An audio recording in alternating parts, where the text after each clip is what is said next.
یہ جو ہر وقت نیگیٹو کی منفی باتیں ہوتی ہیں نا کہ مسلمان ممالک کچھ نہیں کر رہے عرب نے مل کے 3 دفعہ اسرائیل سے جنگ لڑی ہے, تینوں جنگوں میں شکست ہوئی ہے, اور وجہ شکست کی یہ ہے کہ پیچھے امریکہ سپورٹ کر رہا ہے.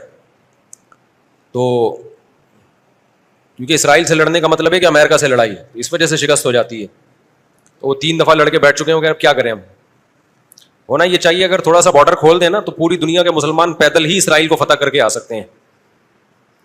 اتنی بڑی تعداد میں مسلمان ہیں اور ان میں جانے کا جذبہ بھی ہے کہ تھوڑا سا بھی راستہ کھل جائے تو یہ پیدل ہی ہوتے ہوتے اتنی بڑی تعداد ہے تو یہ 8-10 کروڑ تو ویسے ہی چلے جائیں گے. اسرائیل پہیاں فتح کر کے آ جائیں گے, لیکن بات یہ کہ جانے نہیں دیتے, راستہ نہیں ہے. کیونکہ اگر مصر راستہ دیتا ہے نا, تھوڑا سا بھی راستہ کھولتا ہے, تو پہلے اسی بیس پہ اسرائیل مصر پہ اٹیک کر کے اس کے علاقے لے چکا ہے کہ مصر نے راستہ کھولا ہوا تھا مجاہدین کے لیے. تو اس بیس پہ اسرائیل نے آدھا مصر پہ قبضہ کر لیا, سمجھ رہے ہو. تو جب مصری ہاتھ سے نکل گیا ان کے, تو ایسا گچی پکڑی ہے نا چاروں طرف سے. تو اب دیکھیں آگے ہوتا کیا ہے, اللہ خیر کرے.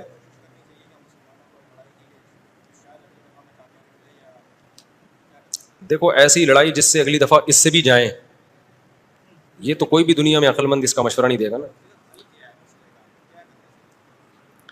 دیکھو مسئلے کا اگر حل سامنے نہ آ رہا ہو تو غلط حل کی طرف نہیں جانا چاہیے, یہ ذہن میں رکھیں.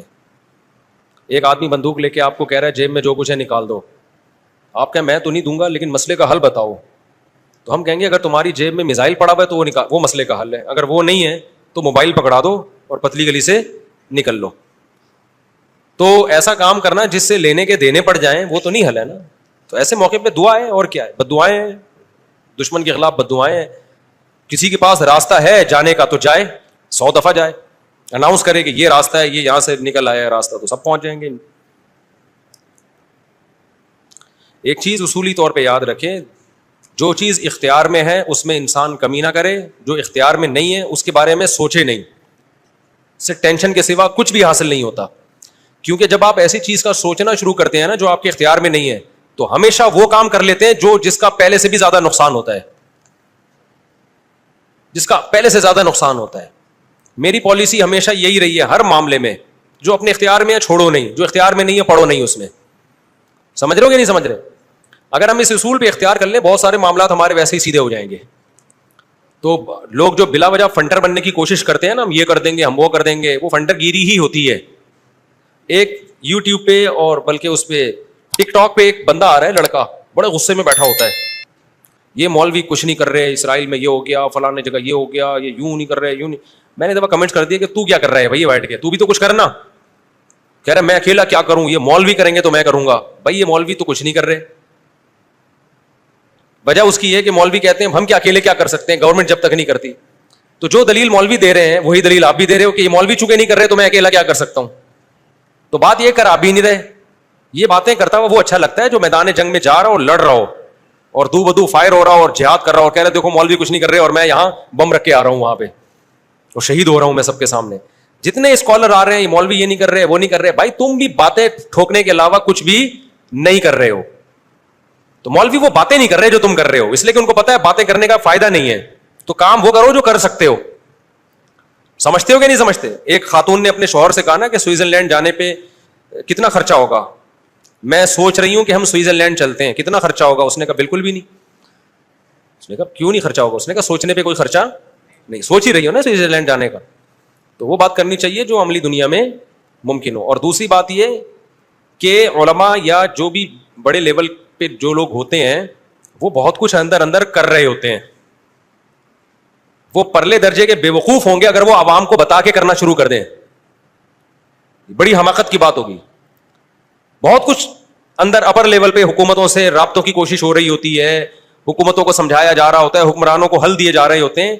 تو یہ نہیں ہوتا کہ جو بھی کر رہا ہے نا کہ میں جا رہا ہوں آرمی چیف سے ملاقات کے لیے اسرائیل کے مسئلے پہ بات کروں گا, یہ میرا یوٹیوب چینل ہے آپ لوگ دیکھ لیں, میں جا رہا ہوں ٹاٹا دیکھو میں اپنی ذمہ داری کیا کر رہا ہوں پوری کر رہا ہوں. اسی طرح آرمی چیف کہے لوگوں میں جا رہا ہوں اسرائیل کے مسئلے پہ فلاں سے بات کرنے کے لیے, دیکھا آرمی زندہ باد. ایسا نہیں ہوتا. بڑے پیمانے پر جو گیم کھیلے جا رہے ہوتے ہیں وہ خفیہ ہی ہوتے ہیں, وہ عوام کو نہیں بتائے جاتے. تو بہت کچھ ہو رہا ہوتا ہے. اب سعودی عرب کا بادشاہ کیا کچھ کر رہا ہے ہمیں نہیں پتا, تو ہمیں نہ تعریف کرنی ہے کیونکہ ہو سکتا ہے وہ جھوٹی تعریف ہو, اور نہ ہم نے برائی کرنی ہے کیونکہ ہو سکتا ہے وہ جھوٹی برائی ہو. ہم نے چپ کر کے بیٹھنا ہے, اپنا جو ہم کر سکتے ہیں وہ کریں, کسی کے خلاف یہ کچھ نہیں کر رہے, وہ کچھ نہیں کر رہے, یہ یوں نہیں کر رہا, وہ یوں نہیں کر رہا, تو بھائی تو کیا کر رہا ہے؟ تو بھی تو یہی کر رہا ہے کہ وہ کچھ نہیں کر رہا تو یہ کچھ نہیں کر رہا تو وہ کچھ نہیں کر رہا, اور یہ تو بھی تو یہی کر رہا ہے, تو اس سے بہتر ہے کہ تو بھی کچھ نہ کرتا. کیا خیال ہے؟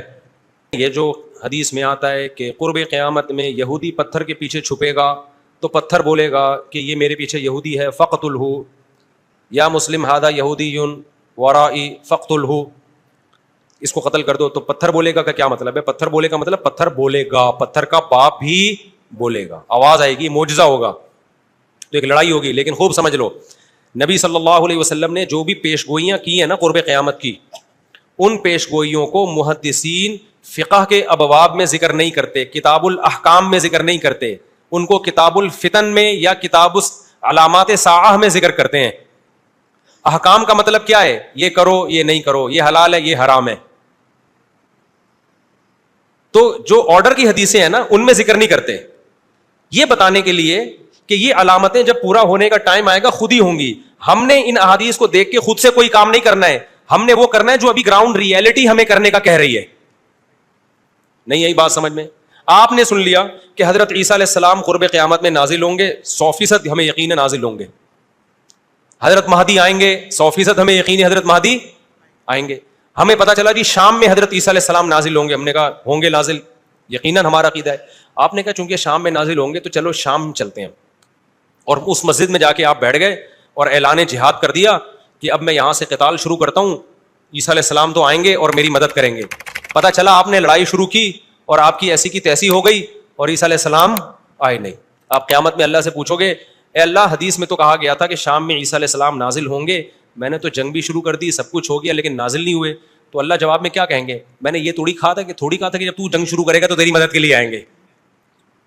یہ میں نے کہا تھا آئیں گے, میں نے یہ ٹائم تھوڑی بتایا تھا. تم جو اپنا کام ہے وہ کرو, جب انہوں نے آنا ہوگا تو وہ آ جائیں گے. تم گراؤنڈ ریئلٹی کو دیکھ کے ٹائم گزارو. جب حضرت مہدی نے آنا ہوگا تو آئیں گے. اب ہر تھوڑے دنوں میں حضرت مہدی کی امید پہ کوئی تحریک اٹھتی ہے. سعودی عرب میں جو 1979 میں بغاوت ہوئی تھی, جنرل مشرف کی قیادت میں آرمی نے جا کے کنٹرول کیا تھا نا, وہ بغاوت کیا ہوئی تھی؟ وہ یہی کہ لوگوں نے کہا امام مہدی آنے والے ہیں, تو ایک بندے کو تیار کیا, کل تیرا حلیہ وہ ہے جو امام مہدی والے, تیرا نام بھی وہ, تیرے ابا کا نام بھی وہ, اور اس کو تیار کر کے بغاوت پہ اکسایا اور کہا کہ بس انقلاب آنے والا ہے, امام مہدی آنے والے ہیں, اور یہی آ گئے ہیں. نتیجہ نکلا سعودی عرب نے پاکستان آرمی کو بلایا, چاروں طرف سے گھیر کے سب کو لٹکا دیا انہوں نے پکڑ کے. تو اب وہ اللہ سے قیامت کے دن کہے کہ اللہ امام مہدی تو آنے والے تھے, اللہ کہیں گے میں نے کب کہا کہ ابھی آنے والے تھے؟ ٹھیک ہے نا, تمہیں زمینی ایک مضبوط ریاست ہے, ایک حکومت ہے, پرامن حکومت ہے, آپ بیت اللہ میں اس کے خلاف بغاوت کر رہے ہو یار, جہاں خون بہانا منع ہے. احکام کی حدیثیں جب فقہا بیان کریں گے نا اس میں علامات ساعت نہیں ہوتی. احکام کی حدیثوں میں فقہا کیا بیان کرتے ہیں؟ احکام کا مطلب جو آرڈر سے متعلق, ان میں مسلم کی حدیث ہوگی, بخاری کی حدیث ہوگی, اسمعوا واطیعوا ولو سلط علیکم رجل حبشی کأن رأسہ ذبیبہ, سنو اور اطاعت کرو, تم پر حبشی غلام بھی مسلط ہو جائے. جب بادشاہ بن گیا, جب وہ حکومت کا جب حاکم بن گیا تو آپ اس کے خلاف بغاوت نہیں کرنی. مسلم کی حدیث ہے جب مسلمانوں کا ایک امیر بن جائے, جو اس کے خلاف کھڑا ہو, کائنا من کان فقتلوہ, جو بھی کھڑا اس کو قتل کر دو تاکہ مسلمانوں کا اتحاد نہ ٹوٹے. یہ احکام کی حدیثیں ہیں. سمجھ میں آ رہی ہے بات؟ تو ہم نے ان احکام کی حدیثوں کو فالو کرنا ہے, اور جو قیامت سے متعلق ہیں ان پہ یقین رکھنا ہے, ان میں امیدیں ہیں ہمارے لیے کہ ایک دن اللہ ہماری مدد کرے گا. ہم سے نہیں ہوگا تو عیسیٰ ابن مریم کو نازل کرے گا, اور عیسیٰ ابن مریم تو وہ ذات ہیں جن کا یہودی بھی انتظار کر رہے ہیں, عیسائی بھی اور مسلمان بھی. یہودی ان کو کہتے ہیں مسیح دجال, معاذ اللہ, وہ کہتے ہیں ہماری مدد کی, جو یعنی ان کو عیسیٰ تو نہیں مانتے وہ, لیکن وہ ساری علامتیں فکس کر دیتے ہیں کس پہ؟ کیونکہ ان کی کتابوں میں بھی ہے نا. تو شرارت کر کے حضرت عیسیٰ سے ہٹا کے وہ اپنے کسی نجات دہندہ کی طرف لے کے جاتے ہیں. عیسائی کیا کرتے ہیں؟ عیسیٰ ابن مریم نازل ہوں گے ہماری مدد کے لیے, یعنی عیسائیوں کی مدد کے لیے. اور مسلمان کیا کہتا ہے؟ بھائی عیسائی مذہب بھی باطل ہے, یہودی مذہب بھی باطل ہے, منسوخ شدہ مذاہب ہیں. عیسیٰ ابن مریم حق کی خاطر آئیں گے, اور حق مذہب کیا ہے؟ ان دین عند اللہ الاسلام, اور اس میں اسلام کے پاس صرف نرے دعوے نہیں ہیں, دلائل بھی ہیں. اسلام کو آپ کمپیئر تو کریں دوسرے مذاہب سے, کوئی جوڑ ہے ہی نہیں اسلام اور اسلام کے مقابلے کا. تو حضرت عیسیٰ کے نزول کا تو صرف غامدی صاحب نے انکار کر دیا ہے, ورنہ تو حضرت عیسیٰ کے تو تمام آسمانی مذاہب ان کے نزول کے قائل ہیں. لیکن کمال کی بات ہے کہ غامدی صاحب اتنی بڑی بڑی چیزوں کا انکار کر کے بھی ایک مذہبی اسکالرز اور براڈ مائنڈیڈ اور ان سے علمی اختلاف, ٹھیک ہے نا. اور رفع الیدین کا مسئلہ جو ہمیشہ سے اختلافی ہے, اس میں ہم گمراہ بھی ہیں, اندھے مقلد بھی ہیں. تو یہ آج کل کے اسکالرز میں اعتدال نام کی کوئی چیز نہیں ہے. یہ علمی دلائل نہیں ہوتے, ان کی اپنی ایک خاص قوموں سے نفرتیں ہوتی ہیں ان کو, جس کو وہ مختلف طریقوں سے اجاگر کرتے ہیں. سمجھتا ہے کہ نہیں سمجھتا؟